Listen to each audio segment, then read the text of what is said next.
Your great-grandparents grew their own food, built their own homes, and carried cash in their pockets.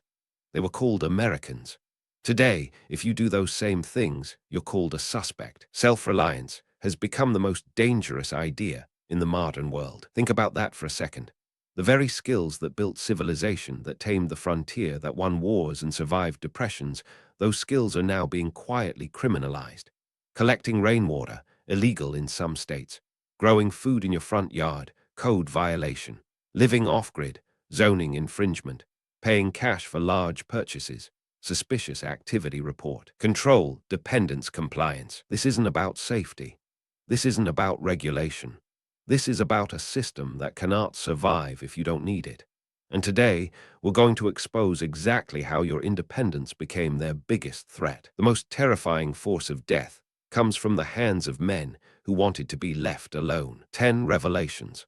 10 ways they're making sure you can never stand on your own 2 feet again. Let's begin. The food trap. Here's something that should terrify you. In the United States, the country that was literally built by farmers, growing your own food is increasingly becoming a legal battle. In cities across America, homeowners have been fined, threatened, and even taken to court for the crime of planting vegetables in their own yards. Your front yard garden is now a code violation. Orlando, Florida. A woman was told to rip out a 17-year-old vegetable garden or face daily fines. Miami Shores took a couple to court over their front yard garden, a case that dragged on for years. And it's not just gardens. Raw milk, one of the most natural foods in human history, is illegal to sell in many states. The FDA has conducted armed raids on small Amish farms for selling unpasteurized milk to willing customers. Control the food supply, and you control the people. This isn't about health codes. The industrial food system needs you dependent. Every tomato you grow is a tomato Monsanto didn't sell. Every seed you plant is an act of rebellion against the system. Every egg from your backyard chicken is profit lost for a megacorporation. And when profit is threatened, laws mysteriously appear. But food is just the beginning of this story. Cash is criminal. Try walking into a bank and withdrawing $10,000 of your own money. Watch what happens. Reported. A currency transaction report is automatically filed with the federal government. Your money, your bank, your decision. But now the government knows. And if you try to avoid that threshold by withdrawing smaller amounts, that's called structuring, and it's a federal crime. People have had their entire life savings seized, not because they committed a crime, but because their deposit patterns looked suspicious to an algorithm. Your cash, their control. Civil asset forfeiture allows police to seize your cash during a traffic stop without ever charging you with a crime. In 2014, the Washington Post found that police had seized over $2.5 billion from people who were never charged. The war on cash is really a war on your financial freedom. Now ask yourself why every government on earth is pushing digital currency. If this is opening your eyes, hit like and subscribe to keep exposing what they hide, because what comes next connects all the dots. The push toward a cashless society isn't about convenience. It's about creating a system where every single transaction you make can be monitored, approved, or denied. And that leads us to something even more disturbing. Energy hostage. What if I told you that in the land of the free, generating your own electricity can get you declared unfit to live in your own home? In Cape Coral, Florida, a woman named Robin Sperenius was taken to court because she lived off-grid. She used solar panels and collected rainwater.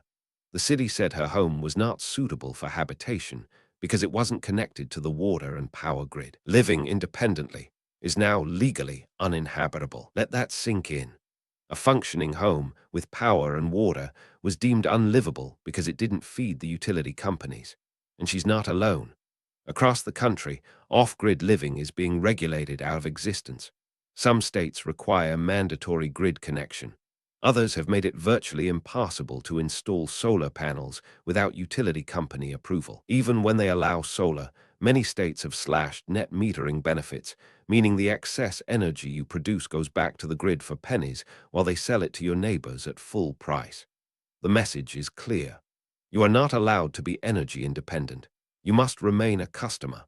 You must remain dependent. Energy independence is the foundation of all other freedoms. And speaking of dependence, what happens when they come for your ability to protect yourself? Disarmed citizens. Every authoritarian regime in history has followed the same playbook. 1. Control the food supply. 2. Control the money. 3. Control the energy. 4. Disarm the population. And we've just covered the first 3. The Second Amendment wasn't written for hunting. It wasn't written for sport shooting. It was written by men who had just overthrown a tyrannical government, and they wanted to make sure their descendants could do the same if necessary. Armed citizens cannot be enslaved. Now look at what's happening.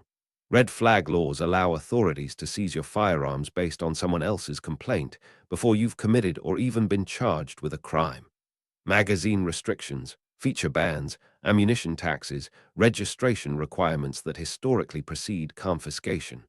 Each regulation, taken individually, seems reasonable. But zoom out. Look at the pattern over decades. Every restriction is a step toward total dependency on the state. An armed population is a population that can say no.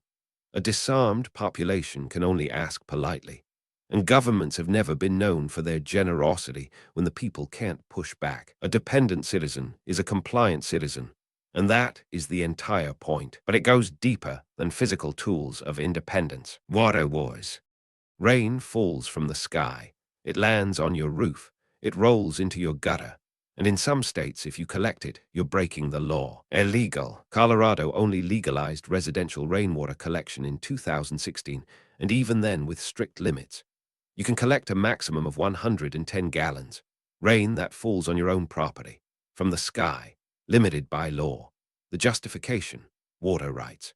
The state claims that rainwater belongs to downstream users and water rights holders, many of whom are massive agricultural corporations. The sky itself has been privatized. Meanwhile, companies like Nestle have pumped millions of gallons from public water sources for pennies, bottled it, and sold it back to you at 1,000% markup. So corporations can take water from public land for profit. But you can't collect rain on your own property for personal use. This isn't about water management. This is about ensuring that even the most basic resource, the one that literally falls from the sky, remains something you have to buy from someone. When they own the rain, they own everything beneath it. And if you think water is absurd, wait until you hear what they've done with land. Land illusion. You think you own your house. Stop paying property taxes and find out who really owns it. You don't own anything. Property tax is essentially rent you pay to the government for the privilege of living on land you supposedly own. Miss a few payments and they will take it from you. It doesn't matter if you've paid off your mortgage. It doesn't matter if your family has lived there for generations. The state is the true landlord, and it gets worse. Zoning laws dictate what you can build, where you can build it, and how you can use your own property. Want to build a small cabin on your rural land? Permit required. Want to let a friend park an RV on your property? Violation. Want to run a small business from your garage? Zoning infringement. The right to property is the guardian of every other right. Homeowners associations add another layer of control.